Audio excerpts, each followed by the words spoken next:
Global headlines, February 5th, 2025. Welcome to today's top news stories from around the world. I'm Anderson Cooper, and here are the headlines for February 5th, 2025. We begin with breaking news out of Washington, where President Trump has issued a sweeping directive impacting the entire federal government. President Trump's directive, placing all DIA staff on paid leave, has sent shockwaves through Washington. The White House released a statement citing the need for a top-to-bottom review of federal agencies, with a focus on efficiency and effectiveness. Critics are already denouncing the move as a politically motivated attack on diversity and inclusion efforts. This comes as the administration announces a broader restructuring of government departments, though details remain scarce. The president is expected to address the nation later this week, and many are waiting to see how this dramatic shakeup will impact the day-to-day operations of the government. The move has already drawn sharp criticism from Democrats and some Republicans, who see it as a step backward in the fight for equality. We'll continue to follow this story closely, and bring you the latest developments as they unfold. A devastating fire at a ski resort hotel in Bolu, Turkey has left a trail of heartbreak and devastation. At least 76 people, including children, are confirmed dead, with many still unaccounted for. Rescue workers are tirelessly searching through the charred rubble, but hopes of finding more survivors are dwindling. The fire, which broke out late last night, quickly engulfed the wooden structure, trapping many guests inside. Eyewitness accounts paint a harrowing picture of chaos and desperation as flames ripped through the hotel. The cause of the fire remains under investigation, but authorities are looking into whether safety protocols were followed. This tragedy has sent shockwaves throughout Turkey as families grapple with the unimaginable loss of loved ones. Tensions are flaring in the Israeli-Palestinian conflict once again following a deadly Israeli raid in the occupied West Bank. Israeli forces launched a large-scale operation in the Jenin refugee camp, resulting in the deaths of 10 Palestinians. The Israeli military claims those killed were militants planning attacks, but Palestinian officials have condemned the raid as a massacre. Prime Minister Benjamin Netanyahu defended the operation, stating that Israel will continue to take all necessary measures to combat terrorism. The raid has sparked widespread outrage and protests across the West Bank, with Palestinians calling for an end to the occupation. The international community has expressed deep concern over the escalating violence and urged both sides to show restraint. This latest incident threatens to further destabilize the already fragile situation in the region. Chapter 4. Bangladesh is grappling with a wave of unrest as student protests against a controversial quota system turn deadly. Over 2,500 people have been arrested in recent days as demonstrations against the reinstated quota system for civil service jobs have escalated into violent clashes with police. At least 174 people have been killed in the violence, with hundreds more injured. The government's decision to reinstate the quota system, which reserves a percentage of government jobs for certain disadvantaged groups, has sparked outrage among students who see it as unfair and discriminatory. The protests have paralyzed parts of the country, with universities shut down and transportation disrupted. The government has deployed the army to quell the unrest, but the situation remains tense and volatile. International human rights groups have condemned the violence and called on the Bangladeshi government to respect the right to peaceful protest. Chapter 5. In an effort to combat rising food prices and ensure food security, the government has announced the immediate lifting of import duties on rice. This significant policy shift aims to address the growing concerns over dwindling rice stocks and soaring market prices, which have put a strain on consumers, particularly low-income households. The government hopes that by removing import tariffs, it will encourage more rice imports, boosting supply and stabilizing prices in the domestic market. This move is seen as a crucial step in mitigating the impact of global supply chain disruptions and ensuring that rice, a staple food for many, remains accessible and affordable. The decision has been welcomed by consumer groups who have been calling for urgent action to address the rising cost of living. These groups argue that the high prices of essential commodities like rice have made it increasingly difficult for families to make ends meet. However, some farmers have expressed concerns that the move could flood the market with cheaper imports, hurting their livelihoods. They fear that the influx of imported rice could drive down prices to a level where local farmers cannot compete, potentially leading to financial losses and reduced agricultural productivity. In response to these concerns, the government has assured farmers that it will take steps to protect their interests. Measures such as subsidies, support programs, and initiatives to enhance local rice production are being considered to ensure that farmers are not adversely affected by the policy change.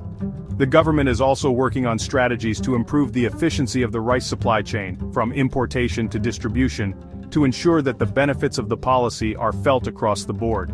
This includes enhancing storage facilities, transportation networks, and market access for both imported and locally produced rice. The impact of this policy change on rice prices and the overall economy will be closely monitored in the coming weeks and months. Economists and policymakers will be keeping a close eye on market trends, consumer behavior, and the performance of the agricultural sector to assess the effectiveness of the measure. Ultimately, the goal is to create a balanced approach that ensures affordable food for all citizens while supporting the livelihoods of local farmers. The government remains committed to finding sustainable solutions that address both immediate needs and long-term food security challenges. As the policy unfolds, it will be crucial to engage with all stakeholders, including farmers, consumers, and industry experts, to gather feedback and make necessary adjustments. This collaborative approach will help in fine-tuning the policy to achieve the desired outcomes. The government has assured farmers that it will take steps to protect their interests, while also ensuring affordable food for all citizens. The success of this policy will depend on its implementation and the ability to address any challenges that arise along the way. The lifting of rice import duties marks a significant shift in the government's approach to food security and economic stability. It reflects a proactive stance in addressing the immediate needs of the population while laying the groundwork for a more resilient and self-sufficient agricultural sector. The impact of this policy change on rice prices and the overall economy will be closely monitored in the coming weeks and months. The government is committed to making data-driven decisions and will adjust the policy as needed to ensure it meets its objectives. The coming months will be critical in determining the success of this initiative and its long-term implications for the country's food security and economic health. In a move aimed at addressing alleged irregularities in the banking sector, Social Islami Bank has taken a drastic step that has sent ripples through the financial community. The bank has terminated the employment of 579 probationary officers, a decision that has left many in shock and uncertainty. According to the bank, these officers were appointed without following proper procedures during the tenure of the previous management, raising serious questions about the integrity of the hiring process. The previous management was closely linked to the S. Alam Group, a connection that has now come under intense scrutiny. The bank is currently undergoing a major shakeup following allegations of financial misconduct and irregularities under the previous leadership. This has led to a series of internal audits and reviews aimed at restoring trust and accountability. The central bank has launched an investigation into these allegations, signaling a broader effort to clean up the banking sector and enforce stricter regulatory compliance. As a result, several high-ranking officials have been removed from their positions, marking a significant shift in the bank's leadership structure. The mass termination of employees has sent shockwaves through the banking sector, raising concerns about job security and corporate governance. Employees and their families are now facing an uncertain future. This move has also sparked debates about the ethical responsibilities of financial institutions and the need for transparent hiring practices. Despite the turmoil, the bank has assured customers that its operations will not be affected by the terminations. They have emphasized their commitment to maintaining seamless service and customer satisfaction. The bank has also reiterated its dedication to upholding the highest ethical and professional standards, aiming to rebuild trust with its stakeholders. This development highlights the ongoing challenges facing the banking sector in Bangladesh, including issues of governance, transparency, and accountability. As the sector navigates these turbulent times, the need for greater oversight and reform becomes increasingly evident, ensuring that such irregularities do not recur in the future. On the tennis court, Spain has emerged victorious in a thrilling Davis Cup tie against Australia, securing a 2-1 win to top their group. The atmosphere was electric as fans from both nations filled the stands, waving flags and cheering passionately for their teams.